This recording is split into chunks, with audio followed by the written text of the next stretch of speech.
Hello, everyone, and thank you for tuning in. My name is Robin Wouters. I'm a technology journalist specialized in Europe's innovation ecosystems, and of course, also the founder of Tech.eu. I'm delighted to be joined here today by Mike Tuchen. He's the CEO of Onfido, which is a London-founded and headquartered, but very global identity verification and authentication provider. Mike joined the company almost 3 years ago after stints as CEO of companies like Rapid7 and Talend, with a D. Was brought on board to supercharge global growth for Onfido. Welcome to the show, Mike. How are you feeling today? Thanks, Robin. Excited to be here. I'm conscious that you're not part of the team that actually founded Onfido back in the day, but can you tell us a little bit about the history of the company? You bet. So Onfido was founded 11 years ago by 3 graduates from Oxford University.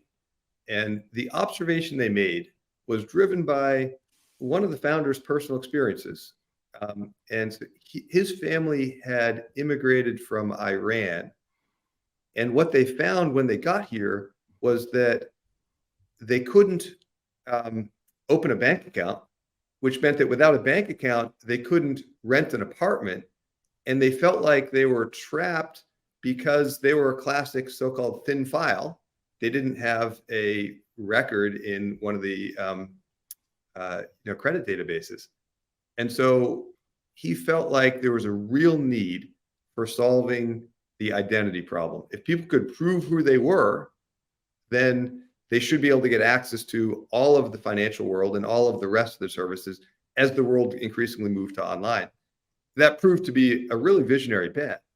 And not just for people like his family, but for literally everyone in the world. And during COVID, when all of the physical world kind of came to a crashing halt, that vision of being able to prove your identity digitally ended up, really being hugely beneficial to millions of people around the world.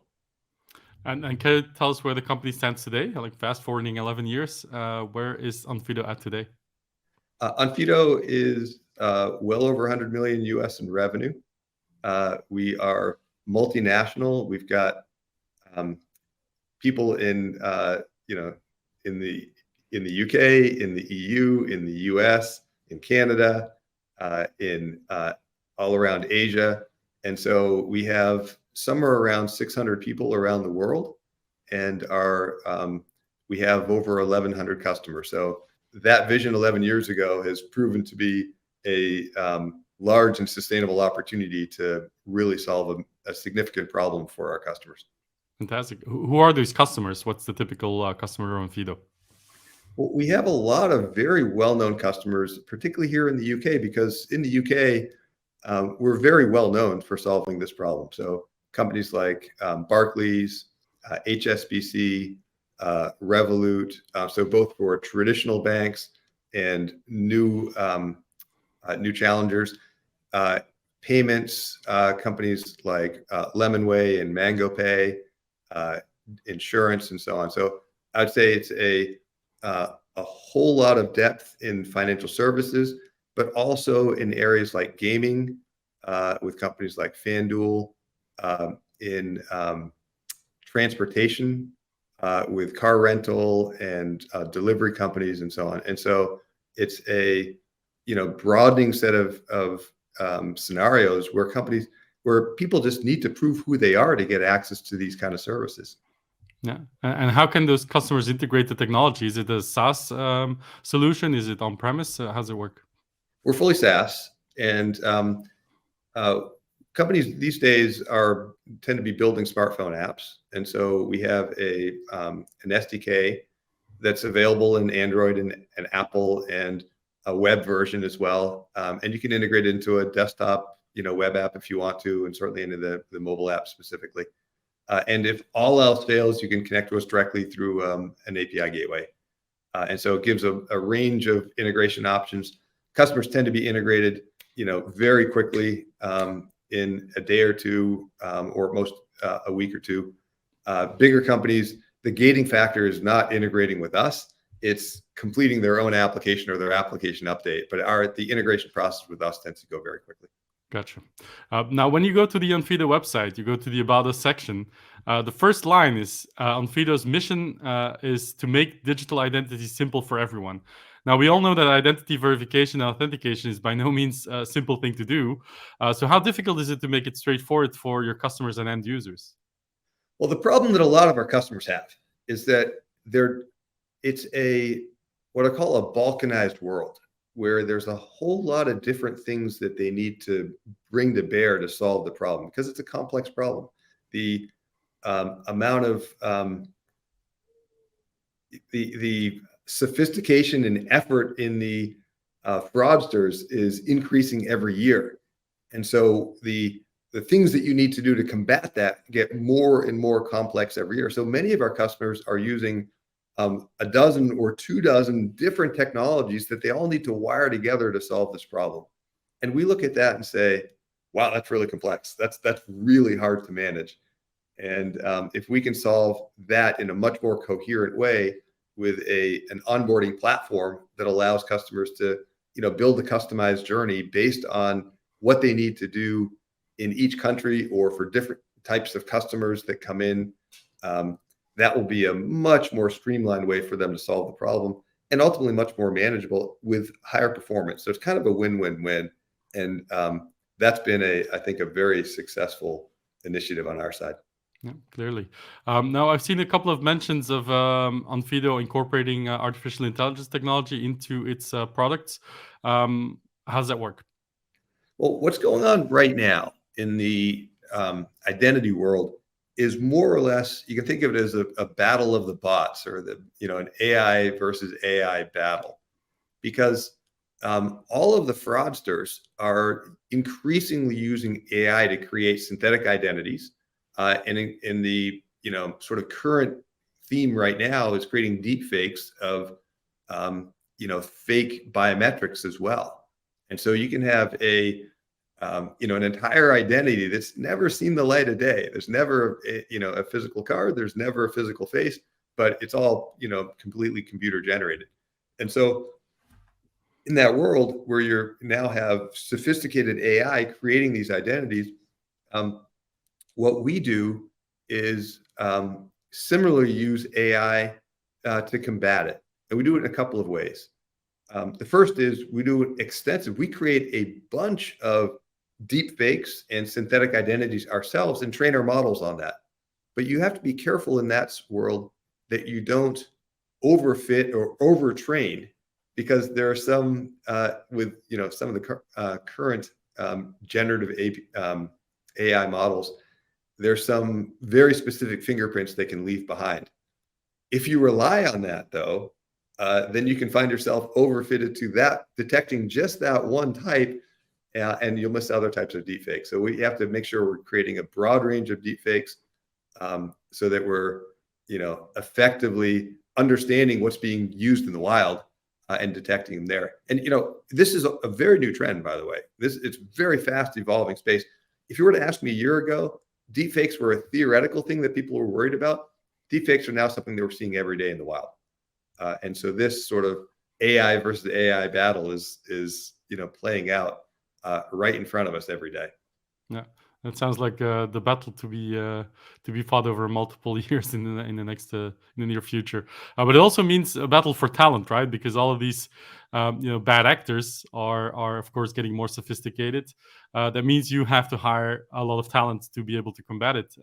How's that working out for Onfido? That's very true. The good news is that hiring has gotten a whole lot easier in the last 12 months than it was. If you'd asked me this a year ago or 2 years ago, boy, we'd be talking about how hard it was to battle. There's a white hot war for talent, and everyone was outbidding each other, and comp packages were just going crazy. That's no longer the case. And for better or for worse, now that we're in a much tighter economic environment, it's proving to be much easier to hire. So hiring is no longer the major constraint for most technology companies right now, including us. Yeah. Speaking of hiring, what was the reason for the 3 founders to bring you on board? Was it mainly to boost US growth, or what was the reasoning behind it? As they started to scale, they had the recognition that this was the first company that they'd ever built and the first company that got into this kind of scale. And done it very, very successfully. Very few startups got to the scale that we got to. We were at the time, 50 million US in revenue. That's an unbelievably successful founding team with a lot of future potential and a lot of traction and excitement in the market. And so for them recognizing that it was time to, tap out and, bring in a leadership team to drive the next phase of the journey, I thought was similarly visionary as their initial founding vision. So I give them a huge amount of credit for that. Yeah. And how's it worked out for you so far? Almost 3 years into the journey. It's been an exciting ride. It's an industry that's, as we talked about a minute ago, rapidly evolving with incredibly deep technology that's being built. And for us, the company is, in the 2.5 years that I've been here, is 2.5 times as big as when I started. So we've been growing quite a lot, and we see a lot of opportunity in the coming years. And what's been the biggest challenge for you personally as CEO, but also for the company as a whole? For me, one of the things that everyone is struggling with, including me, is trying to figure out the right balance in a hybrid working world, right? Everyone, including us, went remote during COVID, and now that we're able to be back in the office, I'm in our London headquarters. It's the question is, how much should we encourage people to come into the office? I have other friends, CEOs, that are mandating people come in the office, which I don't think is a great idea. But it's clear that when people come in the office, they can build stronger relationships. You can have better collaboration. You can be more productive. But on the other hand, you can burn an hour every day or more coming to and from the office. And so, what's the right balance? And trying to figure that out. And how do you keep people engaged and motivated when they're working from home and they don't have that kind of connection to each other and connection to the company that you have when you come in person? And so that's something that we're all, as much as we talk about technology innovation, there's a massive innovation that's happening right now in this hybrid work environment. And we're all trying to figure out how to build the strongest teams and the most engaged and most productive teams as we can in this, kind of remote and hybrid environment. So I'd say that's by far the biggest challenge. And would you say that you're coming close to figuring it out? I think we're going to be just like the AI versus AI battle. I think we're all going to be working on this for years to come. I don't think there's, I think there's a lot of different experiments that people are trying. I don't think anyone has really cracked the nut yet. Yeah, true. Now I was looking a little bit at the funding history for the company. Onfido's raised more than $200 million, I think, across multiple funding rounds to date. But I also saw that the last capital injection actually dates back to 2020, before you even joined Onfido. And the reason that I bring this up is because, of course, the years that followed were quite crazy in terms of fundraising, especially for late-stage scale-ups like Onfido. What do you think was the reason for the company not to raise more capital during those years? Well, simply, we didn't need to raise money, and so we chose not to. And for us, the goal right now is to get to cash flow positive by the end of next year. And so, getting a balance of strong growth with improved efficiency is really kind of the magical combination, because for people that raised money in the last 2 years, on the positive side, they were able to get a lot of money fairly cheaply. On the negative side, what that did was set an unreasonable expectation of what their valuation was. Anyone that raised money in 2021, if you were doing well, you were raising money at 20x, 30x revenue, which is insane by any historical standard, right? Right now, the public companies, the top performing public companies in the market, are getting 10 to 15 times. And so let's say 10x is a sort of reasonable valuation to be targeting in today's market. If you had raised money in the last couple of years, you were raising it at 3 times that in many cases. Okay, that's going to be a tough hurdle to overcome for your next funding round, or if you were to eventually take a company public. The other thing that was being encouraged then, particularly if you had a big funding round, is a growth at all costs kind of mentality. And that is, first off, completely unsustainable. And secondly, it just doesn't age well, particularly in the current environment where the model I talked about of strong growth with high efficiency is really what's being worked. And in most economic environments, that latter model is what, really great companies are founded on. And so, building in that kind of scarcity mentality and that, efficiency focused mentality is it's just a critical shift for any company that grew up in those kind of, salad days, if you will. And so, we raised $100 million back in 2020, and we've now grown dramatically since then. As I mentioned, we've grown by 2.5x, and our expectation is we get to cash flow positive without doing another funding round. And so that's the goal. That's a very, very different mentality than if we'd raised another $200 or $300 million and we're now had investors saying, go spend, and grow. Yeah. Very, very different mentality. Yeah, absolutely. Now, you mentioned coupling strong growth with high efficiency. That's something that goes down well on places like Wall Street. Do you foresee Onfido, once you get to cash? For us, we, not a timeline expectation that I'm going to spend a lot of time talking about here, but there's two key things we're looking for. Are we ready internally? And being cash flow positive certainly helps. Plenty of other things I'd point to as well if we're in an internal conversation. But the other question is the external market ready for it and conducive to it? And certainly we've seen in the last 18 months something that rounds to 0 tech IPOs. Maybe there's been one or two that snuck out somewhere, but it's been the longest sustained IPO drought that we've seen in decades. And so both those two criteria have to be true. We have to be ready, and the market has to be ready. Right now, we've got work to do on both sides. So we're spending a lot of time building the company, not a lot of time worrying about external IPOs or anything. Yeah, understood. Onfido recently also made an acquisition. You acquired Airside, which is basically US-based peer of yours in the digital identity space. That was particularly well penetrated in the travel industry, if I get that correctly. Can you share more about the acquisition, and can we expect more of that in the future for Onfido? So we are really excited about the Airside acquisition and the opportunity that unlocks for us. So let's talk for a minute about what Airside does. Airside is a digital identity company that allows you to prove who you are and store it on your smartphone. And then when you want to go to an airport in the US, there's a group called the Transport Security Association, or the TSA.